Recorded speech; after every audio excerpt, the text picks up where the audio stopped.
자, 반갑습니다. 2016년 7월 14일 7월의 두 번째 목요일 만기일입니다. 자, 7월 두 번째 목요일 아침 시황방송 시작합니다. 소리씩 가겠습니다. 들리시면 숫자 4번 눌러주세요. 14일이니까 잘 들리시면 숫자 4번 눌러주십시오. 들리시나요? 마이크 테스트 소리 체크합니다. 들리시면 숫자 4번 들리시네요. 오케이.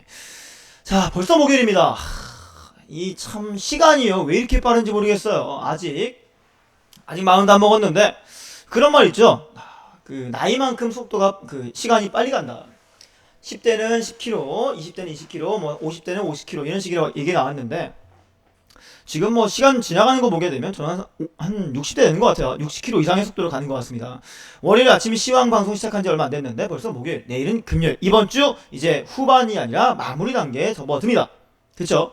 그리고 만기일이다 보니까 오늘도 뭔가 좀 이벤트 있지 않겠나 생각이 드는데 어제 기사를 통해 본다라면 특별한 이벤트 없이 조용히 넘어갈 것 같다 라는 분석이 나와 있습니다. 자, 목요일 아침 시황 시작합니다. 이슈 어떤 이슈가 있을까요? 미증시부터 갑니다. 자, 다우지수가 또 올라갔어요. 또 상승했습니다. 야, 매일매일 올라갑니다. 신고가를 달성하고 추가 상승까지 만들어지고 있습니다. 연봉 기준 장대 양봉 아니죠? 네, 망치 않게 되는데 몸통이 두꺼운 모습이에요. 신고가를 달성했다는 굉장히 중요한 의미가 되고요. 다우 같은 경우는 지금 상장 개장한 이후에 장이 형성된 이후에 가장 높은 자리를 만들어주고 있고 지금 내려다보고 있는 분위기인 것 같습니다. 새롭게 돌파 이후 신고가를 달성하고 뭐 더 올라갈 수 있는 가능성이 있다. 바닥을 찍고 이제 올라오는 거 중요했다 라는 얘기가 나와주고 있는데 전에 그런 얘기 했을 겁니다. 다우나 나스닥 같은 경우가 올라갔다 머리말 수 있는 구간이 있지 않나 라고 했는데 돌파해버립니다. 상승합니다. 그렇다면 이전에 저항이었던 자리를 지지로 바꾸기 위해서 조금 더 강하게 튀어오를 필요가 있습니다. 자, 월봉 기준 양봉 올라갔죠. 주봉도 양봉입니다. 신고가 맞습니다. 일봉 기준 보시게 되면 전거래일날 가장 높은 자리가 18,300 얼마요? 390점 16이었고 종가가 18,372로 마감을 합니다. 최고가죠. 네.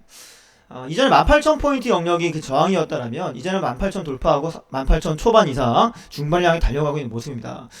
기사를 보게 되면은 브렉시트 때문에 오히려 조정이 나오고 강하게 튀어오르고 있다. 새로운 자리를 찾아간다. 추가 돌파와 함께 상승 가능성이 있다. 라는 기사들이 나와주고 있는데 가고 나서 봐야겠죠. 일단 신고가 달성하는 건 굉장히 의미가 있다라는 모습으로 있다라고 보여집니다. 나스닥은 전고점까지 돌파는 못 나왔어요. 네, 상승이 있긴 하지만 전고점까지는 아직 모자라고요. 다우보다는 힘이 좀 약하다라고 보여집니다. 월봉상 윗꼬리 힘 있죠. 주봉상 윗꼬리입니다. 다우지수 같은 경우는 신고가를 돌파하면서 이전 고점 혹은 저항선 그 자리가 지지가 되면서 이제 올라올 수 있는 가능성을 봐야 되는데 나스닥은 이전 고점 돌파가 아니라 3주간의 양봉 이후에 주봉입니다 이거. 3주간 양봉 이후에 윗꼬리가 달리면서 조정 나오려나? 라는 생각이 들게 됩니다. 그쵸? 나스닥의 일봉상 기준 음봉입니다. 자, 5천 돌파 이후에 5천선 정도의 지지 가능성을 보고 있었습니다. 그런데 5,000포인트 돌파 이후에 5천 지지가 아니라 5천을 깨버린다면 다시 4,800이나 700선에 도달할 가능성이 생깁니다. 그렇죠? 그래서 그전 같은 경우는 이전까지만 해도 다우와 나스닥이 같은 방향성을 가졌다면 지금은 나스닥이 오히려 음봉으로 좀 떨어지면서 약보합 정도겠지만 떨어지면서 방향성을 좀 바꾸려고 하지 않을까. 우리나라의 코스피와 코스닥이 원래 방향성이 좀 완전히 똑같이 안 가죠. 다르게 갔었는데 다우 나스닥은 비슷하게 거의 움직였습니다. 지금 괴리가 만들어지고 있다. 변화가 좀 만들어지려고 하고 있다 라고 판단되고 있습니다. 자, 그러면 왜? 뭐 때문에? 어째서? 이런 모습이 나왔는지 살펴봐야겠죠? 뉴욕 마감입니다. S&P 다우 역대 최고치 행진지수 나스닥만 0.34% 하락했다. 자, 국제유가 급락에도 불구하고 스탠더드 앤 푸어스 지수와 다우존스 산업평균지수가 사상 최고치 행진을 이어갔습니다. 유가가 빠졌어요. 4% 이상이나 급락했습니다. 어제까지만 또 올라갔다 얘기했었죠? 그저께였나요? 올라갔다 얘기했었고 또 빠지고 빠집니다. 왜요? 생산량이 늘어난다.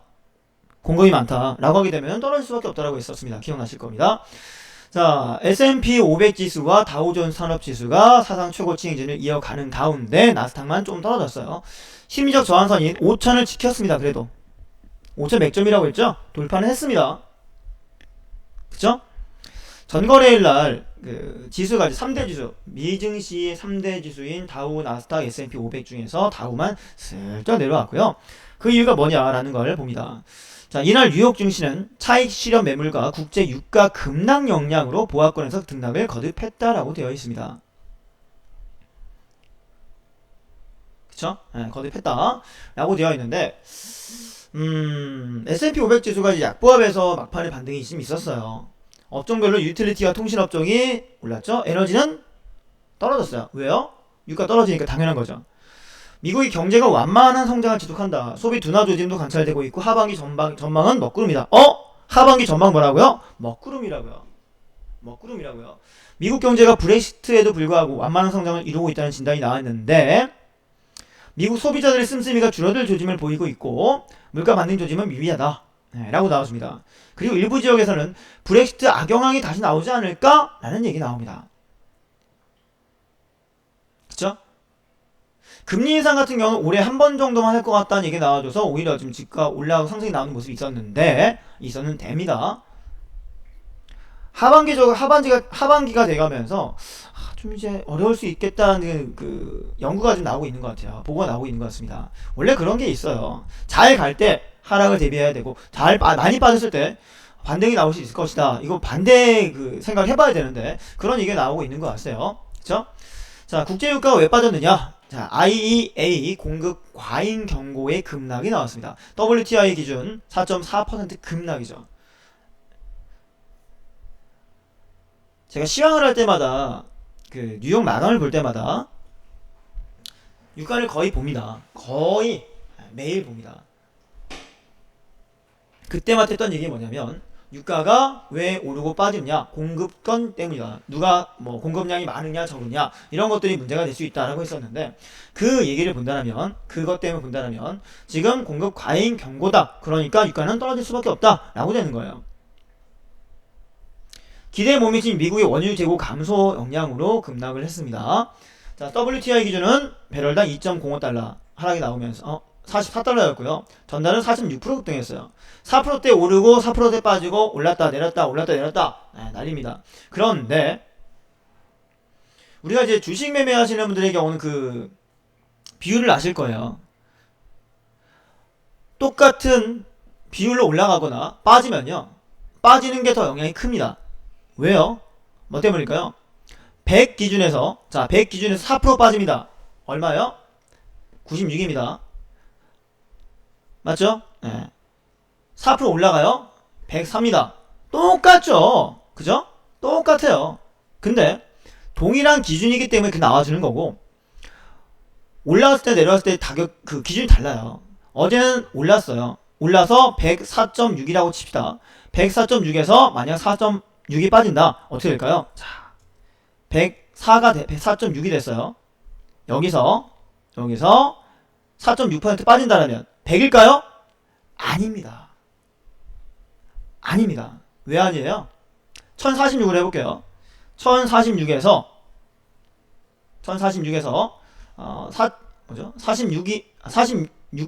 46만 빠지는 게 아니라 46이 기준이 아니라 1046에서 0.046이 빠지기 때문에 요게 900 얼마가 됩니다. 990 어떻게 됩니다. 그래서 어저께 4.6이 올라갔지만 지금 금일 4.4달러가 떨어지면서 4% 떨어지면서 금액은 비슷할 거예요. 그저께 모습과 비슷할 겁니다. 상승 나오는 것보다 하락 나오기가 쉬워요. 크게 볼게요. 50% 상승과 50% 하락을 봅니다. 반토막 났어요. 100에서 50으로 떨어집니다. 거기서 50% 올라가면 얼마? 75밖에 안 돼요. 그쵸? 이건 중요한 건 아니긴 한데 갑자기 생각이 나가지고 말씀드렸습니다. 자, 그래서 그저께 한 2, 3일 동안에 40달러대 중반에서 그냥 오락가락 하고 있다라고 보여지고 있고요. 공급 과잉이 문제다 라는 얘기입니다. 자, 그 다음에 달러 증시 부진의 위험 선호도 넓어졌고요. 약세, 금값 답세만에 올라갔어요. 그래요. 금값 올라갔습니까? 금값이 조금 더 올라가야 되는데 빨리 한번 현관 갖고 씹어가야 되니까 챙겨야 되는데 자, 달러가 증시 부진 영향으로 투자자들이 위험 선호도가 지금 하락했어요. 약세를 보였다고 합니다. 이날 뉴욕 외환시장에서 주요국 통화에 대한 달러 가치 보여주는 달러 인덱스가 전날보다 0.27% 하락하면서 96.25를 기록했다고 합니다. 자, 캐나다 중앙은행이 기준금리 동결을 했습니다. 달러 악재로 작용했다고 하네요. 달러 약세는 국제 금값을 끌어올렸죠. 특히 국제 은 가격이 2년 최고치를 갈아치웠어요. 금값이 너무 올라오다 보니까 금에 사기는 그렇고, 금 다음 뭐예요? 금, 은, 동이니까 은으로 가자.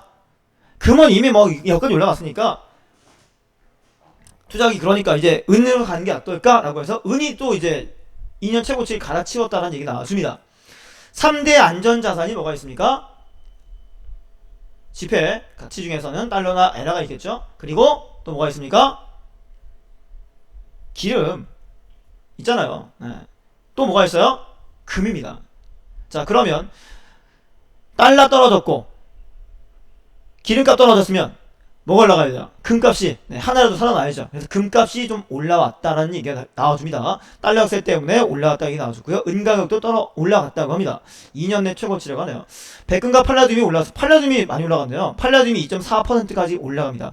최근에 보게 되면요, 원자재 업종들 특히나 이제 비철금속이라거나 이런 그 귀금속이 아닌 비철금속료 줄에 종목들이 상승을 많이 보이고 있는데, 이런 영향이 있었구나 라는 생각이 드실 겁니다.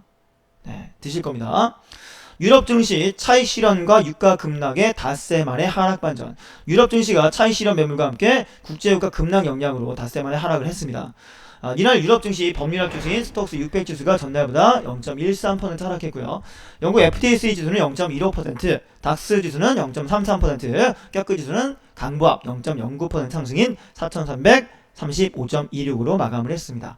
자, 유럽 증시가 브렉시트 이제 충격 완화와 미국의 경기 지표 호조로 경기 둔화 우려가 감소하면서 나흘간 상승을 했어요. 그리고 중요한 거, 새로 취임했던 이게 100몇 년 만이었나요? 네. 여성 신임 총리입니다. 테레사 메이 신임 총리의 취임이 예상보다 앞당겨진 것이 호재로 작용을 했고요. 잠시 뒤에 기사 보겠지만 그 기사 내용 보게 되면 이 기사 내용 중에서 뭐가 있느냐, 신임 메이 총리가 국가를 위해 노력하겠다 뭐 이런 식으로 얘기가 나왔어요. 자, 그런 것 때문에 요게 오히려 이제 유럽 증시를 좀 끌어올리는 모습이 되었다라고 보여집니다. 자, 이날 유럽 증시는 중국의 수익 감소와 이탈리아 은행의 부실 문제가 부각되면서 부진한 모습이 좀 있었다라고 합니다. 네, 유가가 가장 큰 문제네요. 어디 내용 보시게 되면 뭐가 문제입니까? 유가가 가장 큰 문제였다. 정리되죠? 자, 이제 코스피로 갑니다. 코스피, 코스닥, 국내 증시 갑시다. 빨리 갈게요. 목요일이니까 일주일 동안 봤으면 됐어요. 코스피 연봉 티 안 나요. 월봉이요? 그렇게 티가 안 납니다. 주봉이요, 역시 티 안 나는데 양봉 모습에서 2000 넘어갔다가 약간 이제 윗골이 열리는 모습이다. 다음 주에 눌림이 나온다라면 1900포인트 후반, 1970, 80 정도까지 눌림이 음봉이 나올 수 있을 것이고, 그 자리 깨지 않고 다다음 주죠, 양봉 나와주면 2050 갈 수도 있겠다라고 보여지는 구간입니다. 일봉상 기준 2010포인트 넘어갔다가 십자인 캔들입니다. 바닥에서 치고 올라갔어요. 그죠? 6월 말 1900 이하 땡큐라고 있었고, 거기서 얼마 올라갑니까? 110포인트 이상 올라옵니다. 많이 갔죠? 지수가 그만큼 갔으면 많이 간 거 맞아요. 잘 간 겁니다. 잘 갖고 들어 올렸어요. 그렇다면 잘 가고 들어 올렸고 반등 잘 나왔으니까 이제 뭐가 나올 수 있다. 이제 다시 조정 나올 수 있다 라고 봐야 됩니다. 그런데 지금 증권가의 분석은요, 코스피가 몇 년 동안인가요? 뭐 50몇 주 동안, 50몇 주가 아니라 몇 년이니까 한 5년 뭐 6년 이상 동안 계속 박스권에 갇혀있다 라고 해가지고요, 월간이 아니라 주간으로 본다면 엄청난 기간이죠.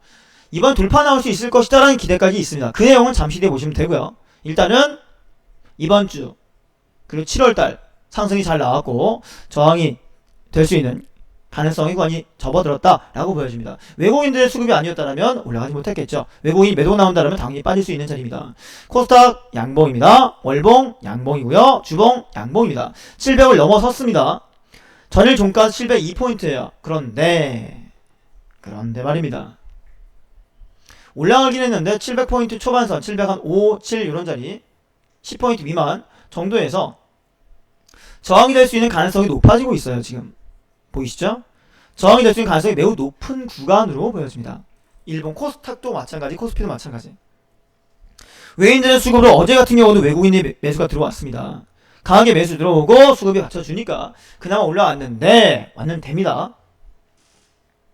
물량이 빠진다라면 자연스럽게 하락이 나올 수 있는 내용입니다. 기사들 좀 볼게요. 자, 기사 넘어갑니다. 자, 현재 시간 8시 35분이고요. 8시 35분이고 잠깐만 기다려보세요. 아직 아니구나.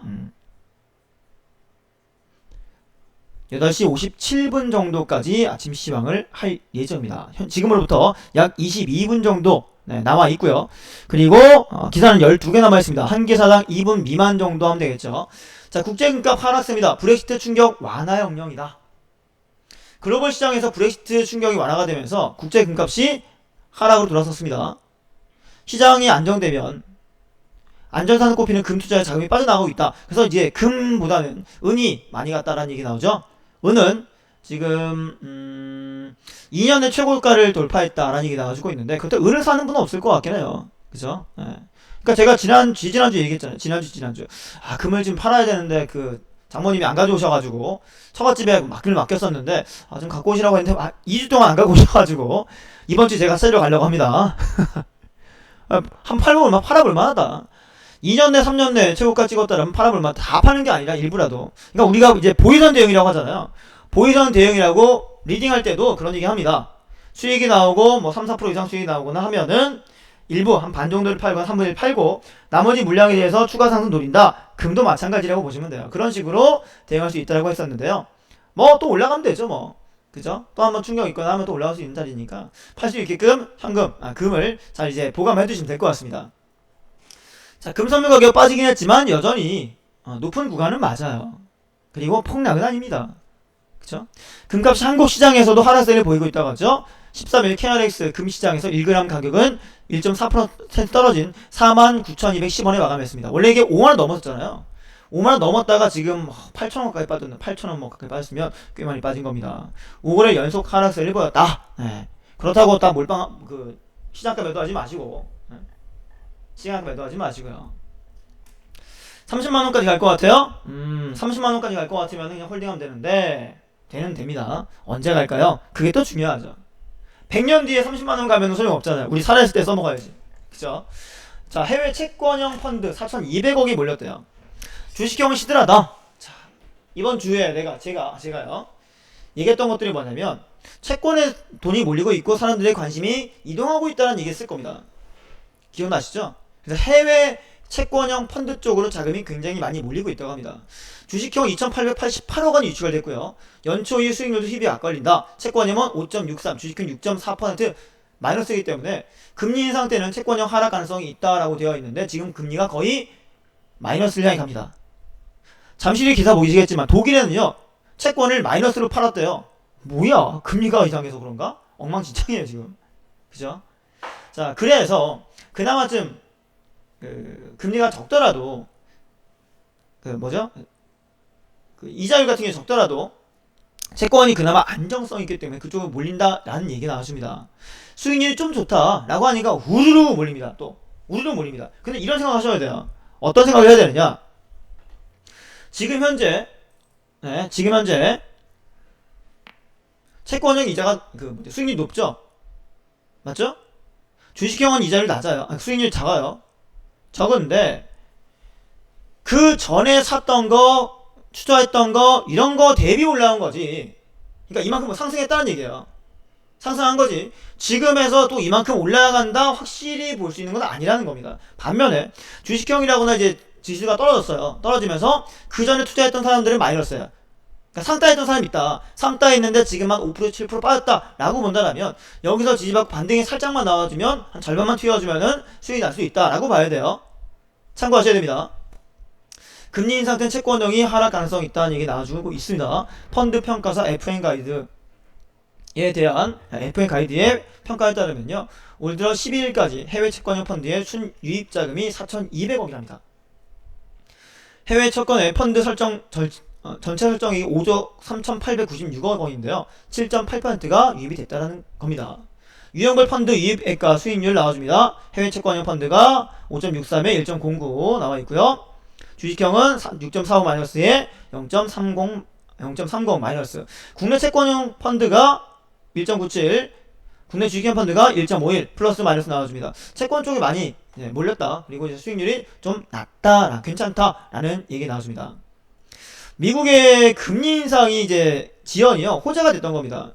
연초 이후 높은 그 주요 해외 채권형 펀드 종목들이 멀티 에셋, 삼바 브라질 증권 투자 신탁 채권 A, 하나 UBS 글로벌 이머징 국공채 증권, 왜 이렇게 길어요? 짧게 좀 하지. 글로벌 이머징 국공채 증권 자투자 신탁, 피델리티 이머징 마켓 증권 자투자 신탁, 미래에셋 이머징 로컬 펀드 증권 JP 모건 이머징 국공채 증권 투자 증권. 어렵다. 어렵다. 길어요. 긴데 다 이제 뭐라는 거냐면 요게 다 이제 해외 채권이라는 얘기인데, 요 수익률도 괜찮다. 뭐 11억, 21억, 100억대인데 연초의 수익률 거의 10%대 이상이 나와주면서 연초에 따르면은 괜찮은 수익률을 보였을 것이다 라는 걸 보여주고 있는 겁니다. 근데 그 이유가 뭐냐면 미국의 금리 인상이 지연이 호재가 되었다 라고 분석됩니다. 투자 때는 위험 요소 달자들이 당연한 거죠. 투자할 때 위험 요소 안 보면 되나요? 봐야죠 당연히. 그죠? 올해 상반기까지는 강세였지만 하반기 상승이 이어질지에 대해서는 전문가들의 의견이 조금 이제 엇갈린다고 합니다. 자, 외국인의 힘. 그렇죠. 코스피가 한 달 만에 2000선 회복을 됩니다. 잠시만요. 저거 잠깐 볼게요. 저거 잠깐 보려고요, 지금. 아하, 그렇군요. 알겠습니다. 그러니까요. 네, 그러니까. 자, 외국인들이 매수가 들어와야 된다라고 있습니다. 매매 동향상 최근 일주일 중에 외국인들이 매수한 날이 더 많은 것 같습니다. 3-4거래 중에 이틀 이상이 외국인들 수급이 들어왔습니다. 특히나 외국인이 코스피 코스닥 양대 지수에서 매수가 들어왔지만 코스피를 더 잘 끌어올렸습니다. 2000선을 한 달 만에 들어올렸어요. 13일 코스피가 전날보다 14.32포인트 올라갔는데 외국인이 5,800억 정도 들어왔습니다. 5,820억의 순매수 우위를 보이면서 올 들어 세 번째로 많은 순매수를 해줬습니다. 기관과 개인 투자자들의 매도가 나왔죠. 차익 실현 나오면서 1,800억과 3,800억 팔았는데 외국인이 다 들어줬습니다. 다 받아줬습니다. 다 받아주면서 오히려 주가를 끌어올렸죠. 일본 니케이 평균 주가와 중국 상하이 종합지수 등 아시아 주요 증시 역시 동반 상승이 나왔어요. 미국에서 시작된 글로벌 증시 오름세 때문이었다라고 보여집니다. 얘기했죠? 미증시 종가는 국내 증시의 시가다. 그런데 어제 떴다가 눌렀지만 다시 올라갔어요. 안 물었다는 얘기입니다. 외인이 사야 돼요. 외인, 개인, 기관 3대 투자 주체가 있지만 그 중에 외국인이 아니라면 그 누가 증시를 끌어올리겠느냐라는 겁니다. 외인들의 수급으로 인한 상승이 있었다. 자, 그리고 아까 얘기했죠? 영국 쪽 메이 영국의 신임 총리 공식 취임. 모두를 위한 국가를 약속한다. 모두를 위한 국가요? 모두를 위한 국가? 이거 하니까 뭐 생각나지 않아요? 모두의 마블. 모두의 마블 왠지 그거 따라한 것 같은데 그 게임이잖아요. 뭐죠? 모두의 마블을 함께 그거죠. 모두의 국가를 만들어 이런 느낌입니다. 자, 재무장관의 필립 해먼드 외무장관 임명. 브렉시트 주도 보리스 존슨 전 런던 시장 외무장관에. 자, 그래서 영국은 브렉시트를 가속화하겠다라는 걸로 들립니다. 테리사 메이 영국 신임 총리가요. 공식 취임했습니다. 다우닝 10가 총리 관저에서 남편인 필립 메이와 함께 시민대 인사를 하고 있다라고 나와주는데 이게 상징이죠. 다우닝 10가가 총리 관저 상징인데 영화에도 많이 나오고 드라마도 많이 많이 보였던 부분이다. 그 안에 구조 같은 것도 많이 나왔던데 메이 총리가 버킹엄 궁에서 엘리자베스 2세 여왕을 아련하고요. 공식 취임을 했습니다. 그러면서 국방, 외교 등 자유 장관 임명했고요. 공식 업무에 진입을 하는데 기자회견에서 어떤 말을 했느냐? 영국을 모두를 위해 일하는 국가로 만들겠습니다. 라고 약속을 했습니다. 통합정부, 사회정의에 헌신하고 통합된 정부를 만들겠다. 라고 했는데 이 브렉시트에 대한 언급을 또 했어요. 브렉시트 국민투표 이후에 우리는 거대한 국가적 변화의 시대를 맞고 있다. 유럽연합을 떠나면서 전세계를 위한 새로운 긍정적 역할을 하겠다. 라고 했습니다. 뭐라고요? 유럽연합을 떠나면서 자 그럼 이번 총리는요 확실하게 브렉시트를 하겠다라고 말을 하고 있는 겁니다. 이것 때문에 올라온 게 있었어요. 또 이것 때문에 왜 올라갔냐면 불확실성 해소죠. 불확실성의 해소로 오히려 유럽 지역 영국 증시를 좀 끌어올리는 모습도 있었던 거죠. 그죠? 그리고 외무장관 누구 뽑았습니까? 브렉시트를 주도한 보리스 존슨 전 런던 시장을 기용을 하면서 나온다는 거죠. 그죠? 맞나요? 네, 맞습니다. 그리고 반대파를 주요 장관을 임명했다고 하네요. 야, 이분이 삼국지 읽어보셨나봐요. 사람을 기용하는 거 보니까 다 자기네 편만 다 끌어들이는 게 아니라 반대파 같은 경우도 좀 들어주면서 뭘까요? 약간 이제 달리기가 있었다는 거죠. 그쵸? 과거예요. 춘추전국 시대라거나 이런 데 보시게 되면 땅을 점령해 나갑니다. 점령해 나가면서 그 지역에 있는 호족들 있죠. 호족들을 다 내치는 게 아니라 자 우리가 이 지역을 먹었지만 너가 이 지역에서 영향력도 있고 하니까 너한테 이 자리를 주겠다. 성을 함락한 다음에 그 성주한테 이런 얘기를 하는 겁니다. 그동안 성을 잘 운영해왔고 하니까 너만큼 잘한 사람 없을 거다. 너를 믿고 맡기겠다. 대신 나에게 충성을 해라. 이런 분위기 같죠. 그쵸? 당장 브렉시트가 진행되지는 않겠지만 내가 구성 완료가 되고 나면 그래도 시간이 걸리긴 하겠다. 그런데 연내에는 협상을 시작하지 않겠다라는 얘기 나왔나요? 시간이 걸린다는 얘기네요. 근데 진행하겠다는 얘기죠. 진행은 하지만 시간이 좀 걸리겠다. 오케이. 자, 공영 홈쇼핑 1년 만에 공공벤더 제도 폐지한답니다. 그게 뭐예요? 그런 얘기 나오죠. 바로 설명 있습니다. 자, 공공성이 퇴색된다라고 나와줬는데 공영 홈쇼핑 이사회의 3% 이내의 수수료 적용하는 공공 벤더 지정 취소 결정, 공공성 퇴색 지정 나온다. 이게요 홈쇼핑이나 이런 이제 창구 같은 경우가요 수수료를 많이 받아요. 많이 받습니다. 어마어마하게 많이 받지는 않습니다만 저기 소셜커머스에 비하면 소셜커머스 같은 경우는 뭐 30%씩 받아요. 30-40%씩 다 먹겠다는 거 아니에요. 그죠? 홈쇼핑 그거보단 덜하지만 그래도 공공성을 위해서 수수료 적게 받아야 된다. 그리고 지금 입점하고 판매하는 업체들에게 자금을 더 나눠줘야 된다라는 것 때문에 공공벤더 제도를 진행하고 있었는데 수수료 3% 이내에 적용하는 것을 폐지한다. 그러면 더 받아먹겠다는 얘기잖아요. 그죠? 공영홈쇼핑 아임쇼핑이 개국 1년 만에 공공성 보장의 핵심 장치인 공공벤더 제도를 전격 폐지를 하겠다가 아니라 했습니다. 중소기업의 수익성을 보장하는 제도 자체를 폐지하면서 공공성에 퇴색시킨다는 얘기입니다. 공영 쇼핑이 아니라 돈 벌어먹겠다는 얘기죠. 한마디로 쉽게 말하면. 맞나요? 그러면서 좀 욕을 좀 들어먹을 것 같아요. 욕 좀 들어먹고 여기에 대해서 매출도 좀 줄지 않겠나 생각이 듭니다. 자, 공영 쇼핑이 제7홈쇼핑 설립에 대한 업계와 학계 반대에 불구하고 중소기업 벤더 수료 부담 완화를 위해 설립 승인을 받았습니다. 그러니까 이게 설립했을 당시에 왜 설립을 허가해 줬느냐라는 것부터 이제 걸리는 거예요. 홈쇼핑 많잖아요. 대기업들이 주도를 많이 있는데 7번째 홈쇼핑 설립을 하면서 업계에 반대가 있었습니다. 거기서 대의 명분이 뭐였느냐? 중소기업 벤더 수료 부담 완화를 해서 공공성을 앞세우다. 공공성이 있다. 중소기업들한테 살아남을 수 있는 방법을 찾아주겠다. 그게 대세 명분이었어요. 대의 명분이었습니다. 그런데 승인 받고 나서 1년 지나니까 어떻게 돼요? 1년 지나니까 어떻게 돼요? 취소한다는 겁니다. 화장실 갈 때 마음 다르고 올 때 마음 다르다는 거예요. 적용되고 나니까 좀 줄인다는 얘기입니다.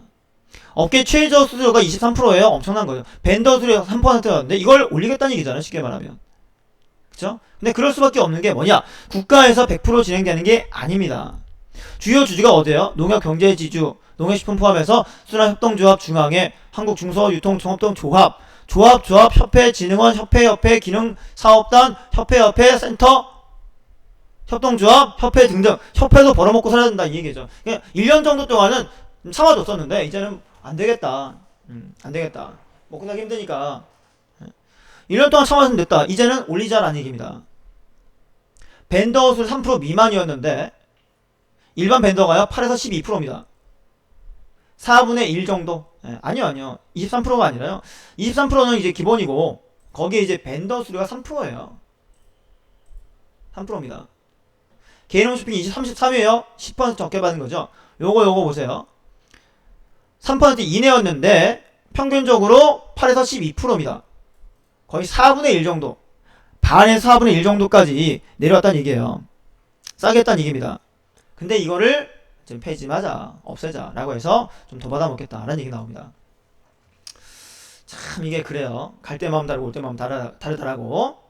그럼 공공벤더 취소를 해도 돼요. 주요 주사 벤더로서 3% 지킬 수 있도록 하겠다. 야, 근데 뭐 그런 거예요. 말하자면 그동안은 급식을 줬어요. 급식으로 도시락에다가 밥 한 공기, 뭐 국 한 그릇, 반찬 뭐 세 덩어리 딱 줬어요. 하나, 둘, 세 개 줬습니다. 근데 이제 뷔페식으로 해먹어라 라고 해놓고는 그래도 그 전에 먹던 게 있으니까 그만 먹을게. 쉽지는 않은 거죠 사실. 쉽지는 않은 겁니다. 자 넘어갑시다. 다음 얘기입니다. 기업 공개 연말 쏠림 현상 조짐 병목 현상 또 연말에 많이 이제 상장한다는 얘기 나오는 것 같아요. 기업 공개 IPO가 연말 쏠림 현상이 반복될 것 같다. 하반기 접어들었지만 올해 들어 이루어진 IPO 건수가 그리 많지 않아서 라는 얘기입니다. 원래 이제 올해 상반기 중에 혹은 뭐 6월 7월 중에 상장하기로 했던 종목들 같은 경우에 지금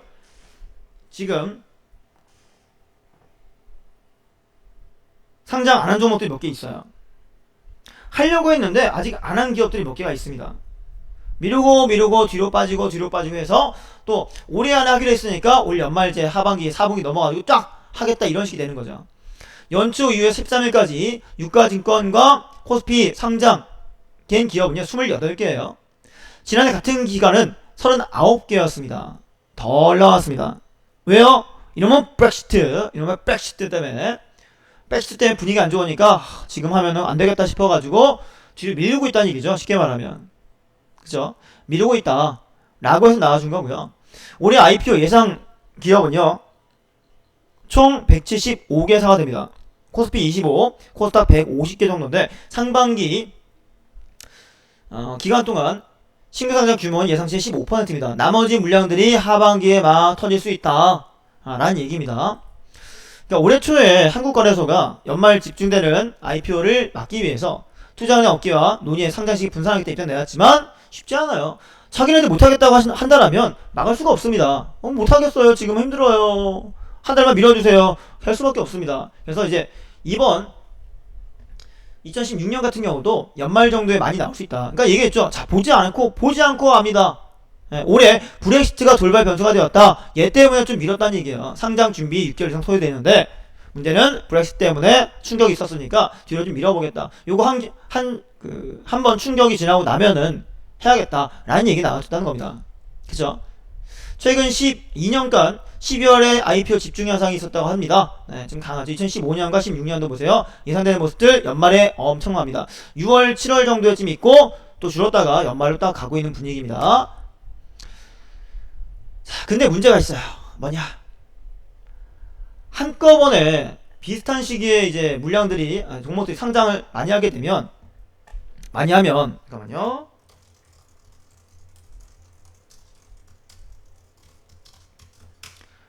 무슨 문제가 생기냐면 자금이 분산이 됩니다.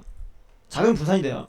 공모자금을 조달을 못할 수도 있다라는 얘기입니다. 그러니까 오히려 이럴 때 틈새 시장으로 3분기 뭐 후반이나 4분기 전에 뭐 9월 10월 정도 좀 덜 나올 때 요럴 때 IPO를 해서 상장을 시키는 게 나을 수도 있다 라는 겁니다. 이번에 라인 같은 경우는 우리나라 시장 아니지만 7월 15일에 하잖아요. 타이밍이 나쁘지 않았습니다. 그쵸? 자, 독일 10년 만기 국채 사상 처음 마이너스 금리에 발행한다고 합니다. 아까 얘기했잖아요. 이거 말도 안 된다고 웃긴다고 막.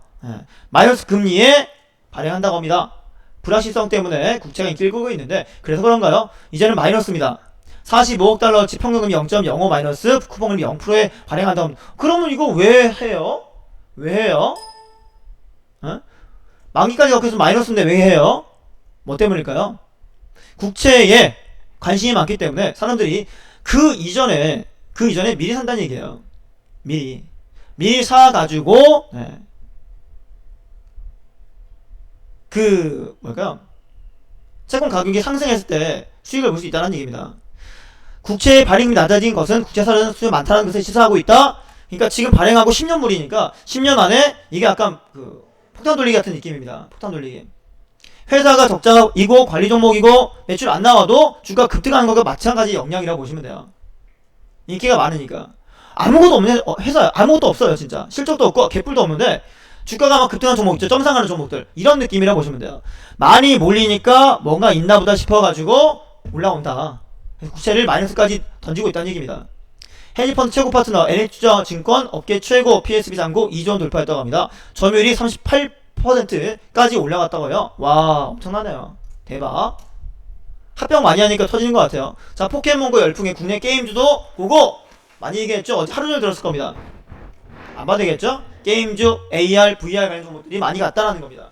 한국의 증시가요, 주가 상승 가능성이 있다. 바닥 인식 확산이 되고 있다. 라고 나와주고요. 그리고 조만간 박스권 상단 돌파할 겁니다. 라는 얘기 나와주는데 너무 맹시하지 마세요. 맹시하지 마십시오. 돌파 나온 다음에 지지받는 거 확인해야 돼요. 그쵸?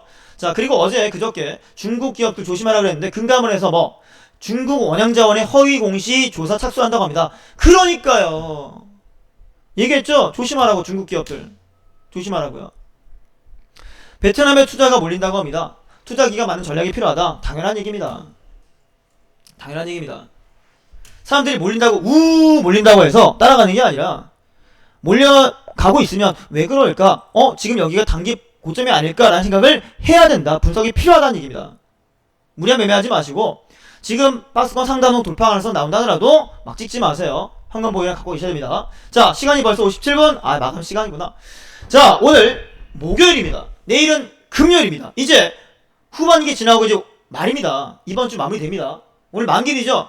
어제 얘기로 의하면 특별히 막 크게 뭐 파동 안 나올 것 같다 얘기 나왔습니다. 다행이에요. 조용히 넘어가고요. 다음 주를 준비해야 될 것 같습니다. 자, 오늘 목요일 아침 시황 여기까지 하고요. 저는 내일 오전 8시 20분에 이번 주 마지막 시황으로 돌아올 겁니다. 자, 오늘도 선재공연님과 함께 힘찬 하루 시작하시기 바랍니다. 자, 선재공연님께 마이크 형드립니다. 오늘 여러분 모두 대박 났어요. 지금까지 양봉 캔들 레드 캔들이었습니다. 감사합니다.